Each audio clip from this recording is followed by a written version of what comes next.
Live from KSAT 12, the 6 o'clock news starts right now. Our purpose is to get all these individuals accountable for their actions. A mother's relentless fight for justice. Anna Maria Carpio's son, Sebastian Carpio, killed in 2020. His body found burned inside a stolen car. And now there has been a second arrest in this case. The main suspect has already been sentenced for the crime. But as Erica Hernandez reports, this case is still open and the victim's mother is still fighting. Sebastian was my only child. And so that's why I continue to fight every day. Ana Maria Carpio is a mother on a mission, which is making sure everyone involved in her son's murder is held responsible. I have a purpose. Sebastian and I have a purpose, and our purpose is to get all these individuals accountable for their actions. On September 18, 2020, 17-year-old Sebastian Carpio disappeared after going for a bike ride. His body was found 2 days later in a stolen vehicle that was completely burned. 16-year-old Edgar de la Cruz turned himself in after Sebastian was found, and he was charged with murder and given a 25-year sentence. More than 2 years later, a second arrest has been made. Felipe Angel Perez was officially indicted in June for tampering with evidence and arrested yesterday. According to the indictment, Perez is accused of trying to alter, destroy, or conceal a shotgun and cell phone that were evidence in the case. I was aware of his participation, his involvement in my son's case from the beginning. Perez has already bonded out of jail and is now awaiting a court date. Ana Maria will follow the case closely and awaits for more suspects to be arrested. I hope that soon the justice system is able to prosecute each and every one of you. SAPD does tell us that Sebastian's case is still an active investigation and that there may be more arrests in the future. As far as Perez tampering with evidence charge, that is a third-degree felony and punishable of up to 10 years in prison. At Public Safety Headquarters, Erica Hernandez, KSAT 12 News. San Antonio police are searching for two people who left a newborn inside of a basket outside a church. That infant was left there in the heat for nearly 20 hours. Today, Crime Stoppers put out a reward for information about these two people who left the one-day-old baby with a note at the back door of the Grissom Road Church. That was around 1 a.m. on July 17th. Child safety advocates and the San Antonio Fire Department now reminding people about the Baby Moses Law. It states that a baby can be surrendered with no questions asked if the baby is within 60 days old, is handed off at a fire station or a hospital, and is unharmed. The safe haven locations are any fire station, any hospital, and if your community has a standalone EMS station, anywhere that's staffed 24 hours a day with medical professionals. If babies are left at non-medical locations or are found with signs of abuse or drug use, there can be criminal charges. As for the baby left at that church, despite the heat, the infant was okay. Thankfully. Tonight, an East Central High School teacher facing charges after police say he left two toddlers in a running vehicle. Ronell Conyers arrested last week after an officer found two children inside a vehicle in the 17,000 block of La Cantera Parkway. Conyers told police he was making food deliveries, but a manager at a nearby restaurant told officers he was in the establishment, quote, for a long time, end quote. The officers looked at a time-stamped receipt showing the toddlers were left unsupervised for more than 30 minutes inside that car. An East Central ISD spokesperson says Conyers will not be in the classroom during the investigation. He's charged with 2 felony counts of child abandonment with the intent to return. A woman is in custody tonight after she crashed into an 18-wheeler. That crash happened around 2:45 this morning on Loop 410 near North Van Diver Road. That's near Harry Wurzbach Road. SAPD says the woman crashed her car into the side of that 18-wheeler. She was arrested, but no word on what charges she could be facing. According to the Centers for Disease Control, there's been a 12% spike in hospital admissions across the country due to COVID-19 in the past week. Here at home, the city updated its COVID-19 surveillance dashboard today. It shows an increase of 916 cases this past week. UT Health says COVID-19 is here to stay, but not at the levels seen during the height of the pandemic. Officials say there have been lineages of the Omicron variant, but locally, A new strain has not yet been detected. To my knowledge, there have not been any new strains since the ones we were reporting approximately a year ago. And those have been sensitive to the vaccines and vaccine boosters that we've been giving patients in the community and around the country. The doctor says herd immunity has been established with previous vaccinations and boosters, causing infections to drop. But at the moment, there are no known efforts to push new or additional boosters. Could a 6-year-old bond project finally be ready to begin? The two-phase project to rejuvenate Brackenridge Park has dragged on in part because of community pushback. Garrett Berger talks with both sides about one of the roots of the resistance here, the trees. At the northern edge of Brackenridge Park, an iconic section around the old pump house and Lambert Beach has been crumbling for years. The historic resources in this area are actively failing, and that does create a public safety concern. The first phase of a 2017 bond project is focused on restoring this area. But the city says restoring what's been built in some cases means taking out some of the trees that are growing too close. So community members have pushed back on just how many need to go. Originally, there were 70 trees that were going to be removed in this project area, and now there's 48 as a result of that public input process. Others will be relocated, including this 44-inch live oak. It essentially just slides, and so the tree will slide back. But as this map from an April meeting shows, there's still plenty coming down, including a half dozen heritage trees at least 2 feet thick. Grace Rose Gonzalez of the Stop the Chop Coalition is concerned about their loss. Our planet is turning into a desert. San Antonio is turning into a desert. There isn't anything that anyone can tell us otherwise. The group had proposed a different way of restoring the wall that they say would allow for more existing trees to remain. But the city says it wouldn't have worked. When bringing in that heavy equipment, it causes a lot of stress and strain on the trees. So they may not die immediately, but their chance of survival is very slim. The city council is scheduled to vote Thursday morning on a work contract for the first phase. But Gonzalez still has reservations about the plans for the trees, and his open council will pump the brakes. We have several new council members, and they need to get apprised of what's exactly going on. The city still has to go through some permitting, but if it's successful, shovels could turn dirt soon. We're looking at 30 days before there potentially is actually work happening in the park. Garrett Berger, KSAT 12 News. The record-breaking heat not stopping volunteers from helping people get the food they need. All the food comes from the San Antonio Food Bank or donations, then given out to those who need it. We're going to tell you about this story coming up a little bit later. But first, let's talk about that heat. Look outside with live cam. You're seeing triple digits there in the corner. How high did we get today, Adam? 102 for the high temperature this afternoon. I'm starting to feel like somewhat of a bingo caller every day. How did we get 102? You got to announce it out. And how many triple digit days? We're up to 37 at this point. The record high 103. So obviously just 1 degree shy of that, the average high being 97. And what's been really critical is our morning low temperatures, upper 70s to right near or at 80 degrees. This morning we were 79 degrees, the average being 76, and the warmer mornings have really been leading to these above average temperatures as well. Alpine 94 the high today, Midland 98. Some clouds and shower activity in West Texas again today. Dallas 106. Along with College Station, Austin 105, Cotulla made it that warm, and Del Rio a high temperature of 106 today. Looking ahead to the rest of this evening, temperatures just slowly falling off. 99 at 8 o'clock. By 10 o'clock, we're in the low 90s, and then by midnight, 88 degrees. Increasing humidity as well, becoming very sticky after sunset. Southeasterly wind at 10 to 15 miles per hour. We got into a new category in terms of our triple-digit temperatures so far this year. We'll talk about that along with any hope for rain and that heat high in just a bit.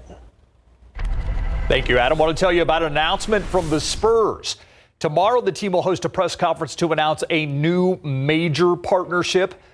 Earlier this week, we reported they're expected to announce Frost Bank will have naming rights for the current Spurs home and replace AT&T. We'll be streaming Thursday morning. That's tomorrow morning at 11 a.m. when they start on all of our major platforms like KSAT Plus, KSAT.com, and our YouTube channel.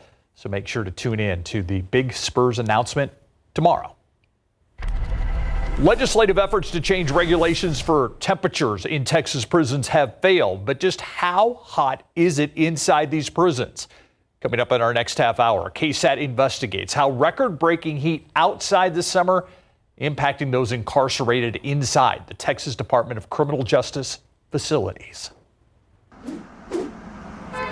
Right now, let's take a look out there at traffic. This is Highway 90 west at Zarzamora. You can see the issue there. We've been watching this for the past couple of minutes. Looks like a tow truck just pulled up there on scene to try to clear away what looks to be either a wreck or a stalled vehicle there. Obviously, the cone's out, diverting traffic. At least one lane shut down, causing a bit of a backup here. But it also looks like on the opposite side, there's also those firefighters there responding to some sort of incident. So traffic slow going in both directions here on this stretch of 90 at Zarzamora. Yeah, this has been taking place for more than an hour now. After the break, we're just weeks away from the opening of the Spurs' new training facility. More Spurs news.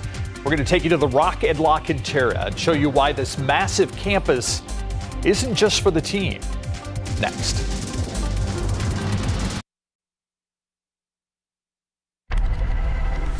Welcome back. I'm Stefania Jimenez, and here's what we're working on for you tonight on The Night Beat. A family struck with tragedy. 30-year-old Devin Riley, one of two people killed in a plane crash over the weekend. And tonight, her sister talks about Devin's love for flying and also the void that she leaves behind. And yesterday, we told you about the possible changes coming for people who violate SAWS's watering restrictions. And tonight, we're going to go straight to the source, and that is SAWS officials. They're going to explain what these changes mean for you. We'll see you for these stories and a lot more tonight on The Night Beat. Thanks, Stefania. The San Antonio Spurs are about to move into a new home that is unlike anything else in the NBA. But no, we're not talking about a new downtown arena. Yeah, we're talking about this, the $500 million Rock at La Cantera campus. It's set to open soon off Loop 1604 and I-10 near Six Flags. RJ Marquez visited the multi-purpose site to show us why this facility is not just for the team. It's also for the fans. The San Antonio Spurs select Victor Wembanyama. A new era for the Spurs begins soon at their new headquarters on the far northwest side. We're excited for the community, first and foremost, to be able to interact and see what we've been working on for the last few years. Construction at the Rock at La Cantera is entering the final stretch. The campus is more than 500,000 square feet and will include the Spurs' new practice facility, medical and retail space, as well as the Spurs Club. We couldn't just build a practice facility for our team. We needed to make sure that we were amplifying, opportunities to impact and engage with our community. Frost Plaza will be a public space for live entertainment, music, a park, and a splash pad for families. We have our restaurant. We have an outdoor LED screen that we're really excited to bring to the community as far as a secondary site to watch our games. The Spurs are leaving no stone unturned. Even the practice facility has the same dimensions as the current one. It was important for us to keep the intimacy of that basketball court that we have. We had to make sure that we were protecting that coaching environment and that performance environment for our players. A vision nearly 6 years in the making is about to become reality just in time for the arrival of Victor Wembanyama. This is a world-class facility. It's literally one of one, but we're really excited. Spurs coaches and players will be moving into the Performance Center in about 6 weeks, so they will be here for the start of training camp, and the plaza will be open to the public by the start of the season. Reporting from the Northwest Side, RJ Marquez, KSAT 12 News. All right, another hot day out there. How are we doing in our count so far, our stretch? We've got to be getting near the top 5. We just broke into the top 5 today, as a matter of fact. Now, our stretch when it comes to consecutive 100-degree days, we broke that up again on Saturday by only being 99. So we're just a few days into that. But let's take a look at the top 5 years for the number of 100-degree days. Of course, 2009. 59, but now we're in the top 5 in 5th place at 37, but we're going to quickly be climbing this list in the days ahead, more triple digits. So let's talk about our pattern. And by the way, some record challenging heat as well.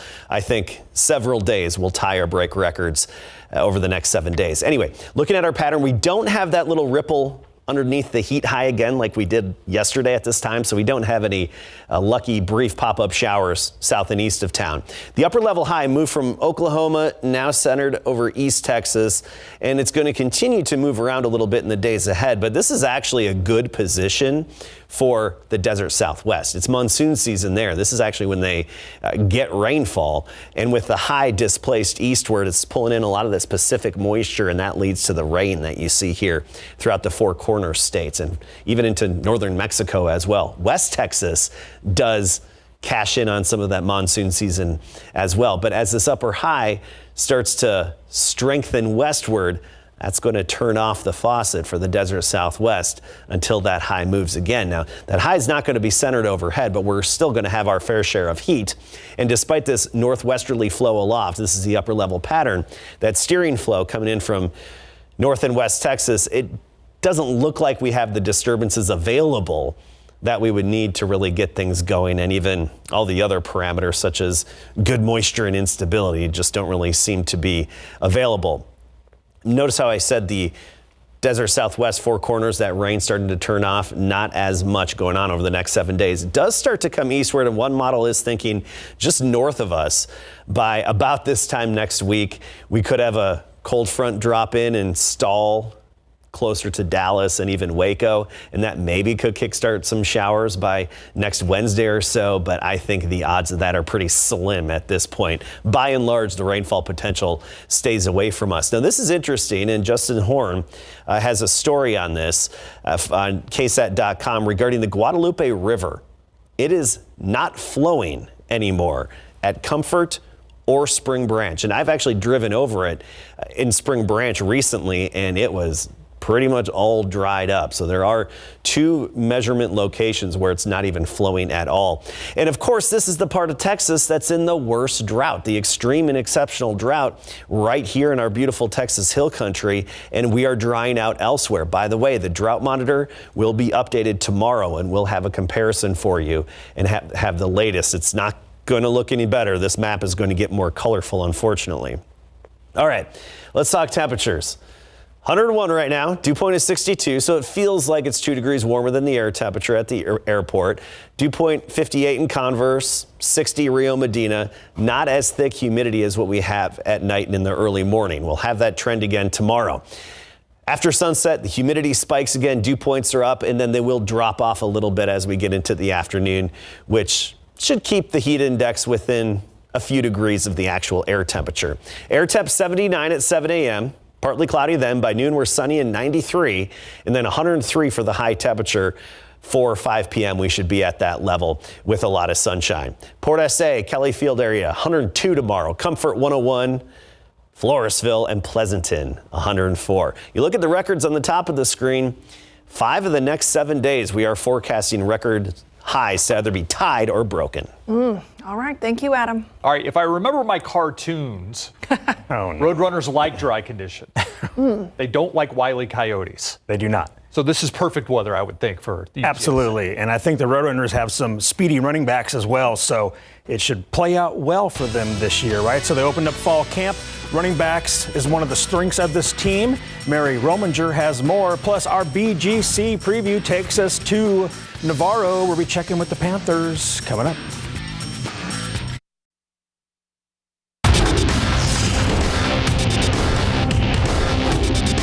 I think we can really make a deep run and hopefully a state championship. Senior Hayden Tolliver and the Navarro Panthers are prepping for what they hope is a championship season in big board sports. UTSA football opened up fall camp this morning on campus just outside the race building. The Roadrunners are getting ready for the first season in the American Athletic Conference. Quarterback Frank Harris is back for his final season, and he will have a lot of running backs to carry the ball. KSAT 12 Sports' Mary Rominger has more. Larry, entering day one of fall camp, the attention is on UTSA's overwhelming depth at the running back position. It's great for longevity throughout the season, but it's also just another intriguing position battle we'll get to see unfold ahead of the season. So it's definitely a lot more depth, but that's a good thing. You need people to be able to switch it out, rotate, and stay healthy. It's going to be a long season, and we want to play all the way to January, so you're going to need everybody. We can rotate any and everybody in any position, It's just with the competitiveness in the room, I feel like our team is going to be 2 times as bad as we were last year. The old heads just teach the new guys, and somebody else just steps up. You don't even know who it's going to be yet. I know y'all think I duck some of y'all's questions sometimes, which I do, but there are times I'm really not ducking them. It's just you don't know who it's going to be, but someone's going to step up. The Roadrunners' first practice in Shells is this Friday, and we are exactly 1 month out from UTSA's season opener at Houston, September 2nd. Mary Rominger, KSAT 12 Sports. Thank you, Mary. Over at the University of the Incarnate Word, the Cardinals also kicked off fall camp today under their first-year head coach, Clint Killow. The Cardinals went 12-2 last season, advancing to the FCS playoffs semis. They will kick off the regular season Saturday, September 2nd at UTEP at 8 p.m. We continue our big game coverage previews with the Navarro Panthers, always one of the toughest Class 4A teams in the area. The Panthers went 8-5 overall last season, 4-1 in district play, advancing all the way to the 4A Division II regional finals. The Panthers have 5 starters coming back on offense, 7 on defense. Dave Campbell's Texas Football predicts them to finish second in District 13 4A2 behind Wimberley. A core group of 3-year starters like Diego Chapa, Landon Taylor, and Hayden Tolliver are expected to lead the way. Chapa and Tolliver are seniors, and they take a lot of pride in teaching the underclassmen what Navarro football is all about. It is very important. I love these guys out here. I remember when I was a little kid, looking up to the guys up here starting, So it's I take it personally. I love to, be that big brother, put them under my wing, that type of stuff. Just helping the younger kids, bringing them up more, and helping the ones that really didn't get that much experience that are still on varsity. Navarro will host Navasota on Friday, August 25th at 7 p.m. to kick off the new season. Football coverage brought to you by Davis Law Firm. I just want to clear my name. Everybody's saying I'm on steroids. Clearly I'm not. I'm one of the skinniest dudes on the team. Cowboys running back Ronald Jones will miss the first 2 games of the regular season for violating the league's policy on performance-enhancing substances. The substance in question, he says, is a heart stimulant prescribed by his doctor. She just did the story on UTSA. Yep. Very happy to welcome Mary Rominger. Absolutely. Her first report, and it was awesome. Yeah. I did an interview with her, I haven't seen it yet, but I grilled her a little, Larry. Oh, yeah? Okay. Yeah, Mary and Larry. That's my new favorite. I know, we still got to work that out. The sports team's not ordinary. There's something there. Thank you, Larry. Still ahead here at 6 o'clock, KSAT investigates the heat inside Texas prisons that don't have air conditioning. The plea from people who have loved ones inside these prisons and what lawmakers are doing about it.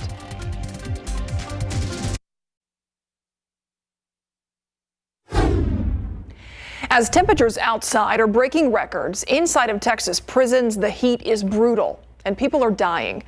KSAT Investigates has received dozens of emails from loved ones of inmates pleading for help. Texas does not require air conditioning in its prisons. Recently, a rally was actually held in Austin called 85 to Stay Alive. It is pushing lawmakers to allocate funds to cool Texas prisons. Despite that community support, Lee Waldman explains it's a problem not being fixed. You can see the heat waves outside of the barbed wire fencing. It's over 100 degrees outside, but inside the walls of Texas prisons, it's even hotter. He's been through a lot in his life. The choices he made, yes, but this is inhumane. This is unacceptable. And yes, I'm worried about him dying. This woman didn't want to be identified. She's worried about backlash her son, who's incarcerated, might face. Very physically and mentally exhausting. She's not alone. Well, it says a lot. Savannah Eldridge has a brother in prison in North Texas. Eldridge says her brother tells her about the sweltering heat inside as well. I'm concerned that not just my brother, but many of the incarcerated men, there are people dying in their 30s. So far this summer, 8 inmates and 15 staffers have required medical attention for heat-related injuries since temperatures started rising. A representative with TDCJ says none were fatal, but the Texas Tribune reported this month that at least 9 prisoners have died since mid-June while heat indices were in the triple digits outside. We have during the summer months someone that has succumbed to cardiac arrest, that has succumbed to seizures or another emergency, and they did not have a history of that. We pulled recent death records of 3 inmates, all under the age of 50 without underlying conditions.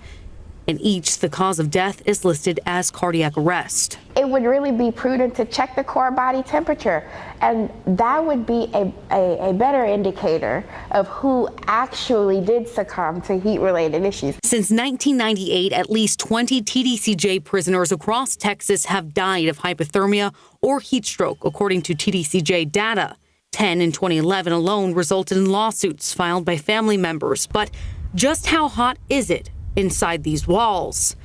Texas A&M University researchers Carly Purdom and Benita Dixon set out to find out. You have a temperature that's taken in one space every day, but what we need are multiple temperature points throughout the facility, and it's difficult for us to get access to that kind of data. They collected available TDCJ data and surveys from inmates from 2018 to 2020 and found that temperatures regularly reached 110 degrees inside prisons and peaked at 149 in at least one unit. We had one individual who says, during the hottest part of the day, I feel dizzy, see stars, and feel like I'm going to vomit.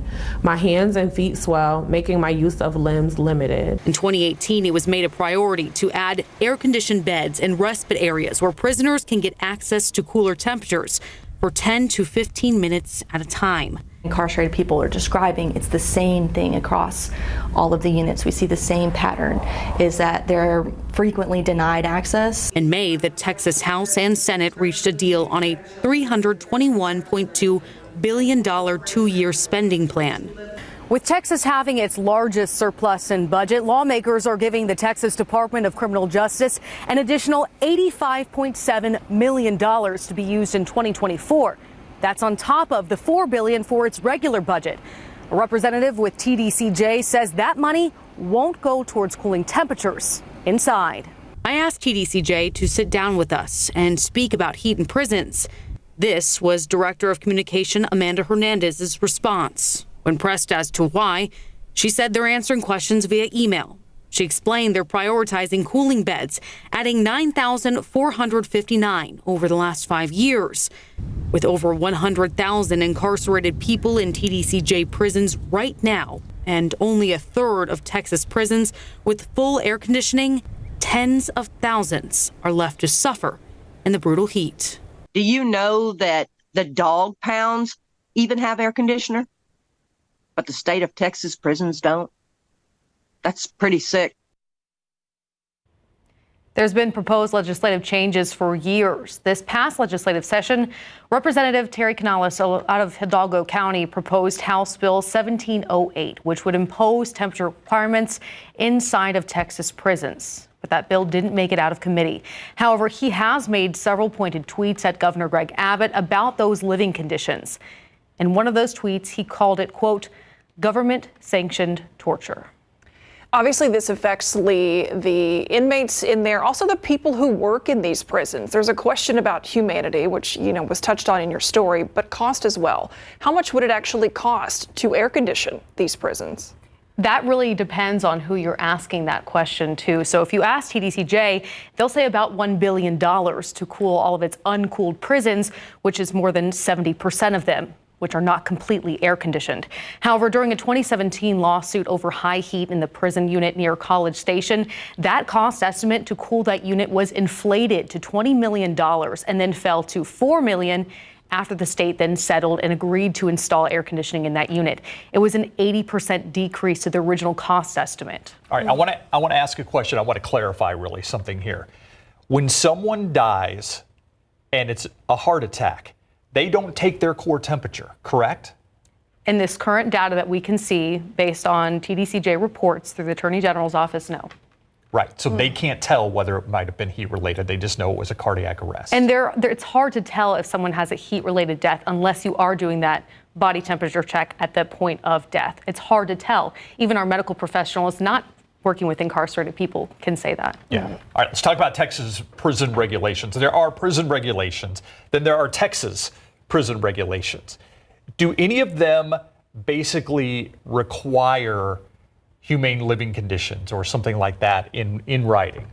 So if you were in a jail, there is some kind of regulation in place. So back in 1994, there was a provision passed that required Texas jails to be temperature controlled, keeping them between 65 and 85 degrees Fahrenheit in all of their occupied areas. But again, nothing specifically written about TDCJ. So once you're sentenced to prison, no requirements. In 2018, after a years-long lawsuit and the state of Texas shelling out more than $7.3 million in legal fees, TDCJ agreed to cool down one geriatric unit near College Station. There have been other lawsuits filed, dozens of other lawsuits, specifically following the deaths of at least 10 in-prison inmates in 2011.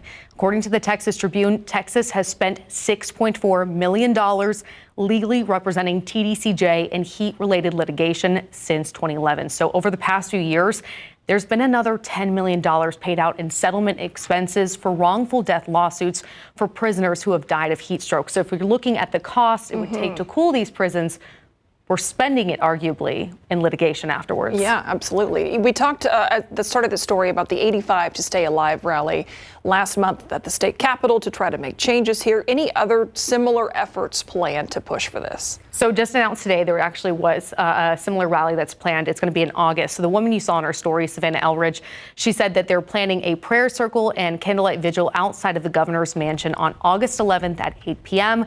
They're hoping to persuade him and other political leaders to call for a special session in order to mitigate the heat risks in prison. If you want to watch this full story again on Texas prison heat, go to our KSAT YouTube page and also follow it here on KSAT.com. Clearly you don't want Texas prisons to be cushy. You want them to be a place that people don't want to go to. But when it comes to that one temperature of 149 degrees inside, that maybe's crossed the line there. Exactly. Yeah. And people just want their loved ones to be able to serve their time and make it out alive after they've served that time. Yeah, and the people doing their jobs inside of these places as well. Thank you, Lee. Thank you. We'll be right back.